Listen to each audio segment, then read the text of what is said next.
All right, shalom, shalom. It's your brother Warum. You're back with another lesson, Lord willing to be edifying. I want to start by giving all praise, honor, and glory to Yahweh, Bahashem, Yahweh Shai, Bahashem, Wahab, Kakwadash, Barakatha Yahweh, Barakatha Yahweh Shai.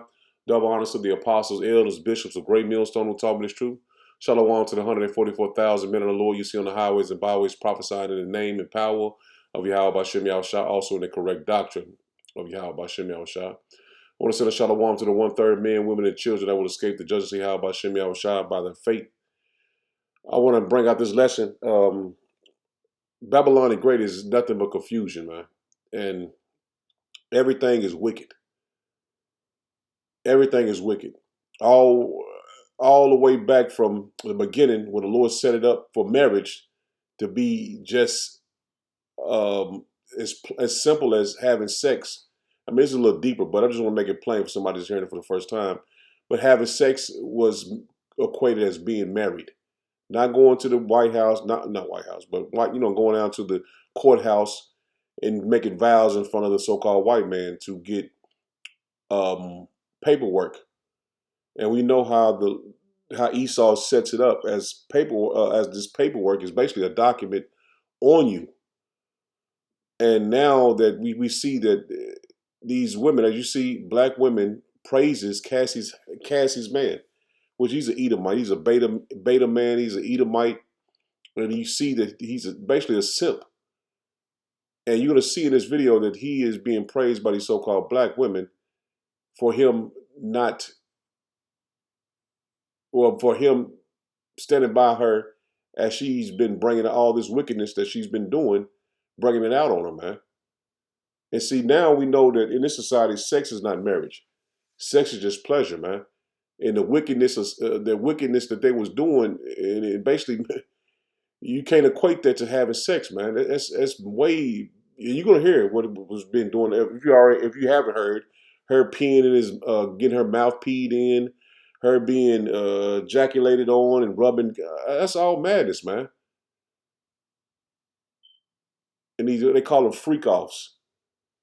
And he was, you know the story. Diddy let her basically run wild, or he enjoyed watching it, which is sickening, man. Which is madness, man.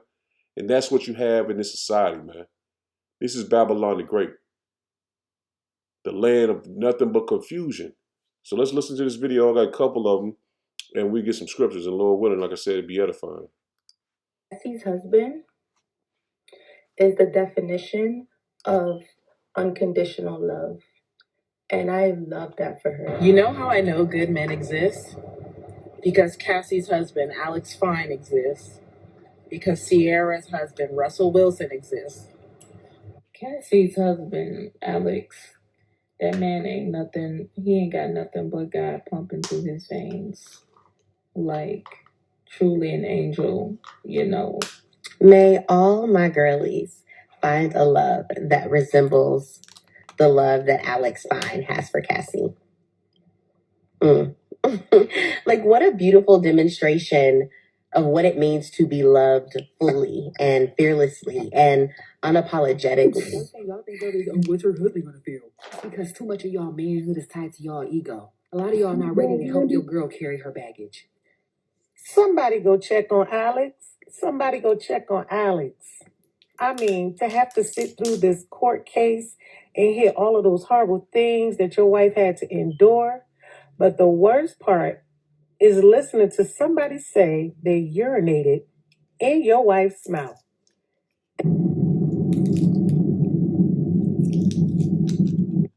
So basically, what all of these women are saying is God is pumping through your veins if you accept bad behavior. God forbid that we actually hold her accountable as an adult for making the choices to be around, be in, and participate in these situations. And I know, everybody is a victim when the victim mentality comes through. Forget feminism, forget choice, forget the fact that she actually participated, that she threatened to blow people's cars up, that she is the one that initiated a lot of the freak offs, that she cheated on her husband and then went back to Diddy and went and got buzzed down. Forget all of that. God is with him, because this is how I know true love exists. So true love doesn't exist when you take accountability and responsibility for yourself. It exists in you being recovering from your situation, not even whether or not you actually a good person. You don't have to be a good person. You don't have to be faithful. You can chase the life. You can cheat on Ryan Leslie to get with Diddy. You can cheat on Diddy to get with other people, including the Alex dude. And then you can cheat on the Alex dude, the husband, when he FaceTime, and then go back to Diddy. And then you can get freak offs. You could be drug filled. And oh my God, ooh, she's an angel again. Yo, 100 women versus accountability. Women lose every single time. Every time. Fellas, if you the one that they talking about it like this, then be very aware you the simp. That's true. You are the simp. And that goes to show you the slut culture is how these women look at life, man. How many men you can be with, and how many times you can sleep with a man in one day. There's no accountability, man. That's true. And the men of the Lord, we waking up to this truth and understanding that that's not what we want as a woman in our life, man. We don't want no slut as a wife. And that's all that's pushed here, man. This is praise here. And like he said, accountability, these women will not own up to their mistakes. And I was talking to my nephew earlier when we was working, and I was telling him I never heard a woman say I'm sorry or that was my fault. And I still I'm in my 40s and I ain't heard that, man. Even I ain't never heard my mom say that. So this is madness that we see these women praise the slut culture and have no accountability of the slut culture, man. Not even when it's your kids involved in it, man. What you gonna see in this video. Now check this out. Yo, Elena, what you got going on, bro? What? This is a friend. Yes, So this is what you turned Jehovah's Witness for, Sebastian, chill out. It's just a friend. bro. And you got my kids on the ground, bro. You got my kids on the ground, bro. My daughter's on the ground. Winter, a grown ass nigga like this. I'm not even mad, bro, but she gotta go, bro. Feel me? She got DCF problems. She got all type of stuff, bro. This is crazy. This is crazy. This is really crazy. Can you chill out? This is crazy, bro. I don't know how you. Well, you know what? It's like, that don't even matter, bro. But dude, she got 2 kids, bro. She like if you see my daughter's on the ground, bro. On the ground. Like no, seriously, she's on the ground, bro. Christian on the ground. You know she sleeps on the ground. Like this is crazy. This is crazy. Look at my daughter, bro. Look how my daughter is on the ground. Look how my daughter is on the ground. You got that. You got it, bro. And there you have it, man. In this generation, man, this generation has to be the last generation, man. There's no way this has I mean, I don't know. But I'm thinking to myself, man, call Allah Yahweh Shem Yahushua. I pray this is the last generation that we got to suffer through this wickedness, this madness, man. It's got to be the end, man. This has to be the last generation, man. We have to suffer through all this wickedness. Now, you seen the video for yourself. I ain't really said pretty much self-explanatory. And you see the slut culture, which that guy should know that if a woman has a baby that damn small, still in diapers or using a bottle, man, you got to think, well, damn, how long ago was this, man? This man has to be, this woman has to be still in a relationship, or the guy has to be somewhere still around, man. And that's my way of thinking. I wouldn't even want to talk to a girl if she had small children. The guy can't be that far away. You know what I'm saying? Because you don't want to commit adultery, man, because that's a sin, man, unto death. Now, we speak about polygamy, which is a man having multiple wives, and a woman is she's totally against that, all against that. But she's not against slut culture and having multiple men. And we've seen all the research when the DNA of a man stays in your body, all the way in your brain, and then it also gets into gets in the DNA of your new children if you have children. And we see how the Lord set it up through the scriptures, man. And we know for a fact the Lord set it up this way, man. Solomon was the wisest man, and he had multiple wives, but his wives turned him away from Yahweh Bashem Yahushua. Learning from our past, these scriptures are written for our learning. And we know in the kingdom of heaven, we will go back to polygamous relationships, if you want to call it that. A man will have multiple wives, and one woman will stay with her husband for the rest of their lives. We, speaking in this time, the kingdom of heaven will never die. So that woman would never have another man. But in this day, if we was living by the scriptures, a man would be with his wife, when a woman would be with her husband until he died. So let's check out this video, and I'm going to hit some scriptures after this. Polygamy came as a gift to the woman. It is the woman who benefits from polygamy, but we've lost track of the understanding of that because it's been presented backwards, that it was something for men. Think about it. What does a man gain by having more than one wife? Seriously, we know that the man is 100% financially responsibility. He's going to cover everything, right? You ever tried to take care of one wife? Man, to try to afford 2 or 3 or 4 and still be just between them, this would not be an easy matter. And remember that little issue of just? It's hard to be just with one wife. And you want to multiply that? The issue of polygamy was designed to meet the needs of the woman. It is the abuse of polygamy that has led to the problems. It is the misunderstanding of polygamy that has led to the problems. And one of it is jealousy. See, a woman would applaud another woman if she has multiple men, but she won't applaud a man having multiple women. And that's crazy, man. But Esau is the culprit of this jealous mindset. And he pushed feminism to our people, man. And I was just looking up, modern Western society, having sex generally refers to sexual intercourse at a physical act between two people, often involving the penetration of one sexual organ into another's. And I mean, we know what sex is, but the westernized mindset is you have so many different genders, man. And you see right here, beyond intercourse. And it says Western culture, having sex is often equated with sexual intercourse, which involves penetration, usually of vagina or anal, with the penis. And we see that through the scriptures, that's sodomy, man. That's sodomy. And this is the Western mindset, the Western culture. You've seen it right here. I just Googled it, man. What is having sex? I meant to put in this society, but they figured it out for me, man, because I was in a rush. But you see, this is the way it's set up here in Babylon the Great, man. Confusion.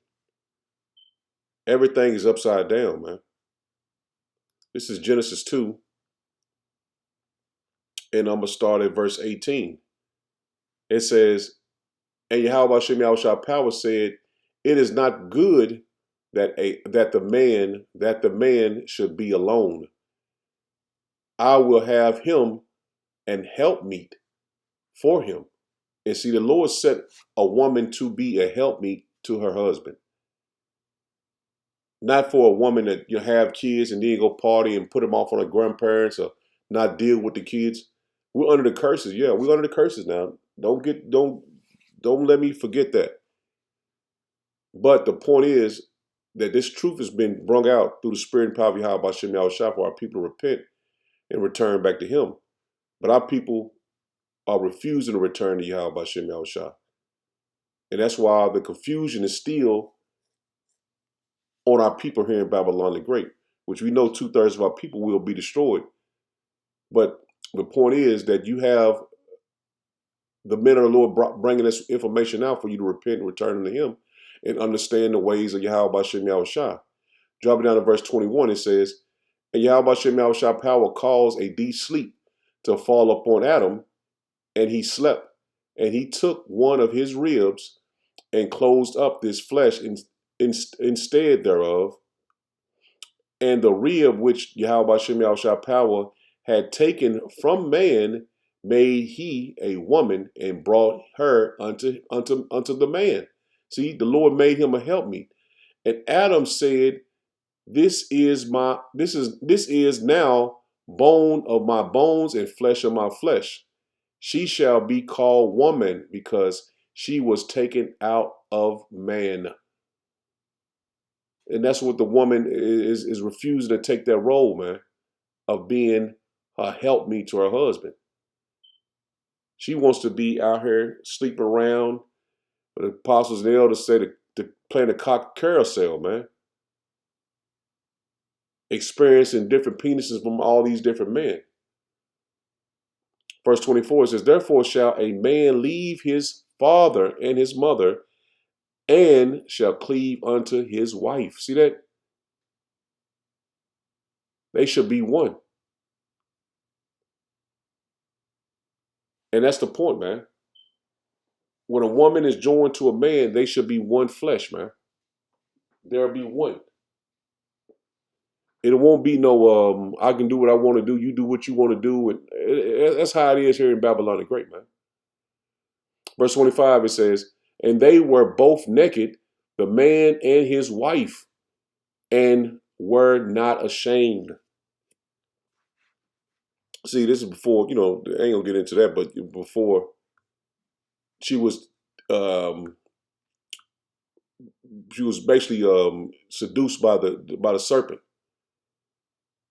But see, the point is, it's a good thing to be married. That's not a bad thing. But in this society, it seems like that, man. Even having kids in society seems like it's a bad thing because it's a burden. And you with a woman, you have a kid, you might well say, we ain't gonna be together that long. But that's how it's set up here, man. This is Proverbs 18 and verse 22. It says, whoso findeth a wife findeth a good thing and obtain favor of Yahweh B'Shem Yahushua. See that? It's a good thing to find a wife, man. The Lord said it's not good for a man to be alone. But see, we live in a time where being single is damn near probably the best thing you could possibly be. If you haven't, found somebody you've been with for a while, shit starting over is pointless, man. You start over in this day and time, you're not going to find a helpmeet. You're not going to find a woman that cares about you like you want to be cared about. I would say it like that because these people are finished, man. And no one wants to learn. No one wants to be taught anything. This is Matthew 19, and I'm going to start at verse 3. It says, the Pharisees also came unto him, tempting him, and saying unto him, is it lawful for a man to put away his wife for every cause? And he answered and said unto them, have ye not read that that he which made them at the beginning made them male and female, and said, for this cause shall a man leave father and mother, and shall cleave to his wife. They twine shall be one flesh. See that? They shall be one flesh in the eyes of Yahweh B'Shem Yahushua. That's why the Lord had the order. We read it the other day, man. In First Corinthians 11, verse 6, it says, wherefore they are no more twine, but one flesh. And let's get that word twine, man. Let's get it in here. Just in case somebody watching this for the first time. 19.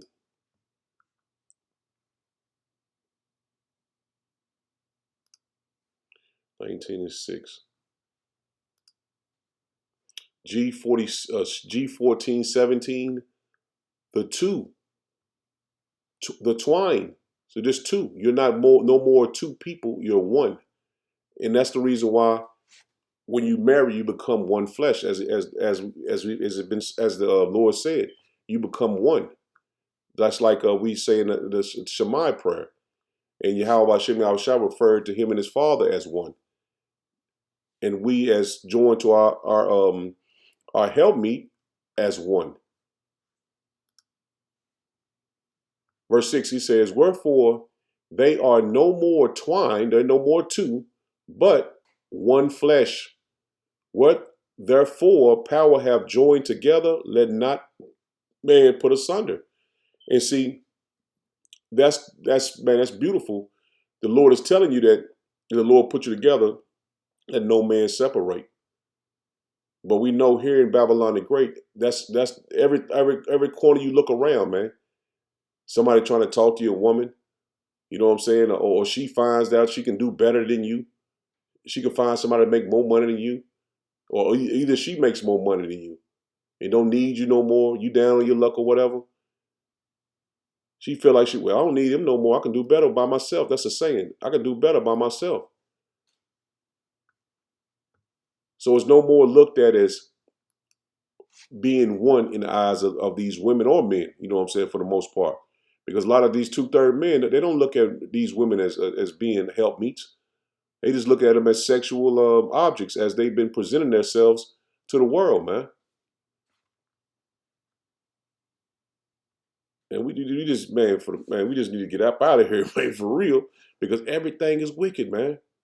Everything. This is Hebrews 13 and verse 4. It says, marriage is honorable in all. See that? Marriage is honorable, man. It's a good thing to be married, man. But we look down on it now, man. Hell no, I wouldn't want to be married. Man, I wouldn't dare get married. That's how you look at it now, man, because we're basically in this sinful flesh, but we're in this wicked society, man. It says, and the bed undefiled, but whoremongers and adulterers power will judge. And see, you don't want to be a whoremonger, man. You know what I'm saying? You know, basically being a pimp, causing women to sleep with other men, what Diddy was doing to Cassie, man. But she enjoyed it. She even picked out the men prostitutes, man. What you call them? Damn, I've been saying it all day. They call them escorts. So it's a judgment coming for doing that, man. Because we know that when you join together, you are one, man. And it comes with peace when you are one, man. Because you know that I can depend on this woman. You know what I'm saying? She might help me. She got my back on this. I mean, that's peace, man. You can find somebody you can, you know what I'm saying, that's down for you. You know what I'm saying? You ride or die, whatever they say. You know what I'm saying? And you can believe, well, damn, I know she ain't gonna cheat on me. I can trust her. But shit, now, man, you never know. This is Ephesians 5 and verse 31. It says, for this cause shall a man leave his father and mother, and shall be joined unto his wife, and they two shall be one flesh. And that's the point, man. These women are supposed to be one flesh with us, man. As you seen that video with a guy came in with his old lady was in the bed with another man, man. They talk about being a Jehovah's Witness. You became a Jehovah's Witness to do this? So that goes to show you that the God of this world is in these different religious groups, man. Christianity and being Baptist, being a Muslim, and being in the Jehovah's Witness. You see that, man. It's all madness, man. And the Lord is not dealing with that, man. The Lord is dealing with those that repent and return unto him. And that's the hopeful elect. Now, people have a bad taste in their mouth when you say sex is marriage. Because here in Babylon the Great, sex has only been pleasure, man. You have sex just for pleasure yourself. It has basically no meaning behind it. And then the women feel like if you don't have any paperwork, then you're not married. You're not connected in the eyes of the Lord, man.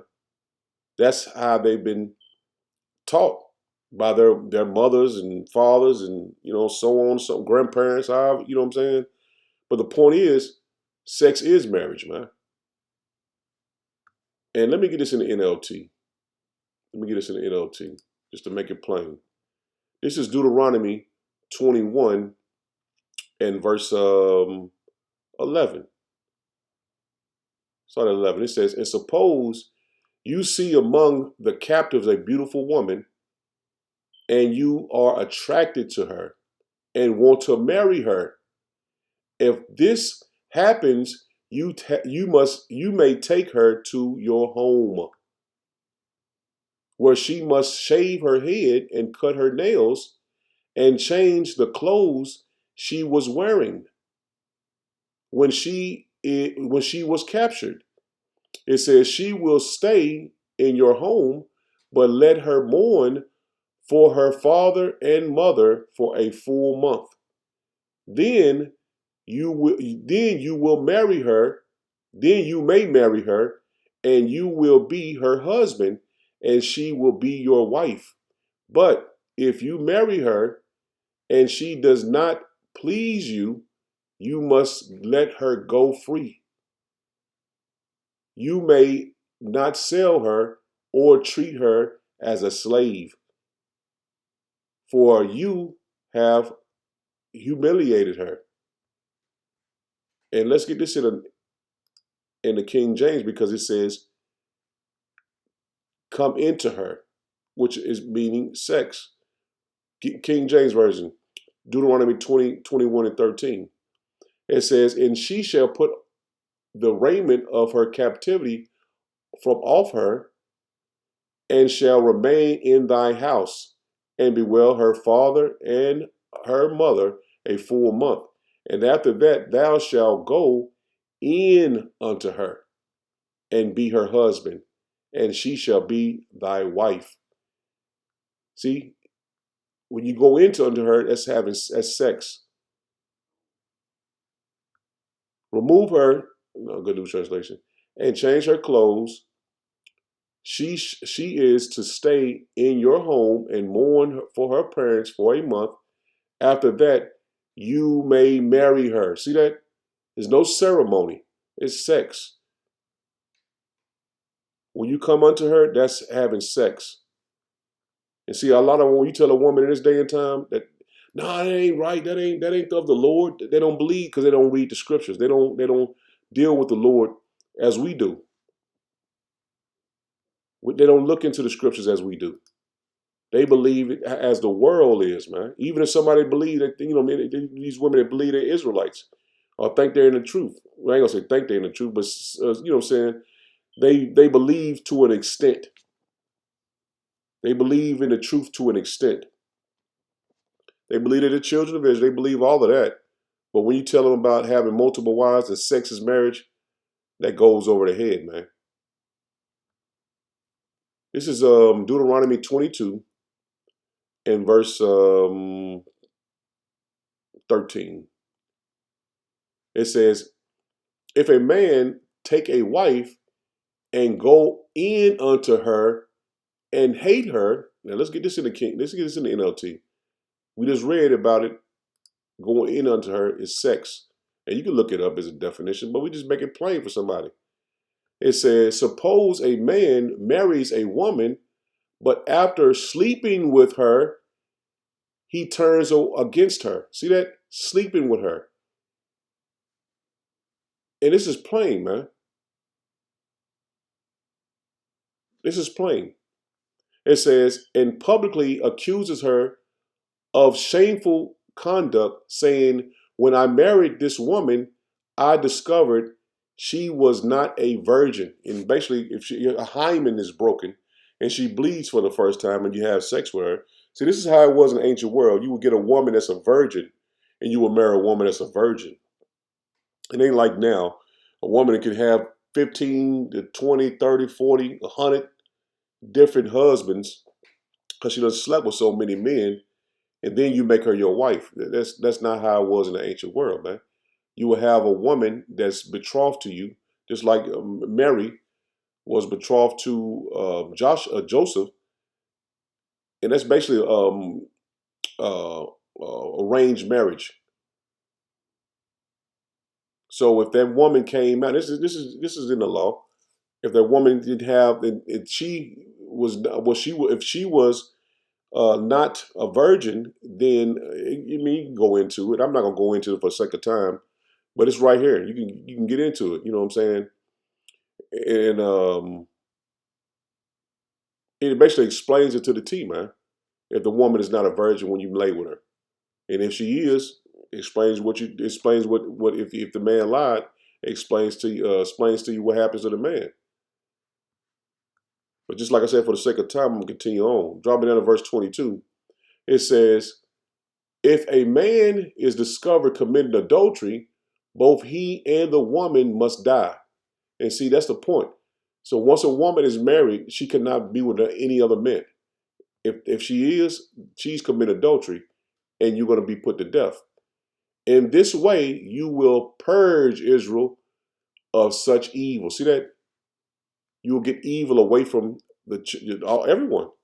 Because you know these people committed adultery, and you know what happens to someone that commits adultery. Not in this day and time, man. It's not like that, man. We can't go follow the laws, statutes, commandments perfectly here in Babylon the Great, man. Dropping down to verse 28, it says, "Suppose a man has intercourse with a young woman who is a virgin but is not engaged to be married. If they are discovered, he must pay her father 50 pieces of silver." See that? So if you find a woman that is not arranged marriage to be married, you can take her as your wife, but you have to pay the father 50 pieces of silver. So if you find a woman and she's not married and you want to marry her, you can have sex with that woman and make her your wife, but you just got to pay the father 50 pieces of silver. Then he must marry the young woman because he violated her. See that? He has to take on her as his wife, man. He can't put her away. And he may never divorce her as long as he lives. See that? You just say out here having sex just for the pleasure of it. You having sex and you will be married to this woman. So if you make this choice and having sex with her, you have to continue to always take care of her, man. There's no way just I'm through with her. I ain't dealing with her no more. I ain't calling her back. I ain't texting her back. See that's not how it was, man. But this is where we're going back to, man. It says a man must not marry his father's former wife, for this would violate his father. See that? And a man cannot go and mess, like you said, mess with his father's wife, man. That won't fly. That won't cut it. But see, a man can have multiple wives, man. And like I said, this right here, it always leaves a bad taste in these women's mouth because they feel like the ways of Babylon the Great is going to be in the ways of the kingdom of heaven. And it's going to be totally opposite from what it is here in Babylon the Great. This is going to be way better. This is let me get this in the King James. This is Exodus 22. Let's drop down to verse 16. 1, 2, 4. It says, "And if a man entice a maid that is not betrothed and lie with her, he shall surely endow her to be his wife." See that? This is plain, man. NLT, plain as I can possibly put it. If a man seduces a virgin who is not engaged, see that? A woman is single, to anyone and has sex with her, he must pay the customary bride price and marry her. See that? So we know sex is marriage. We just read that. And he has to give her father the customary amount, which was 50 pieces of silver. This is plain, man. Good News Translation says, if a man seduces a virgin who is not engaged, he must pay the bride price for her and marry her. So this is not taken out of context. This is not changing the law. This is not changing what Yahweh Bashim Yahushua said for us, man, the children of Israel. This is not taken away from them, man, because everything is in the scriptures, man. Everything is set up for us from the law, statutes, commandments in the scriptures. This is Exodus 21 and verse 10. And it's set up the same way as if we had multiple wives. It's things that we have to stick by, have to stick to as men. And this is Exodus 21 and verse 10. It says, if he take him another wife, her food, her raiment, and her duty of marriage shall he not diminish. So if you take on this woman as your wife, another wife, you have to take care of her food, her clothing, and her duties as being your duties as being a husband to her. You can't not do it, man. You can't say, well, I ain't gonna do it. You know, I love this one more. You have to you have to basically treat all your women as the same as you would treat the one that you love the most. And if he do not these three unto her, then shall she go out free without money. So you have to, these are things that we have to do, man. So Lord willing was edifying. Shalom. Shalom.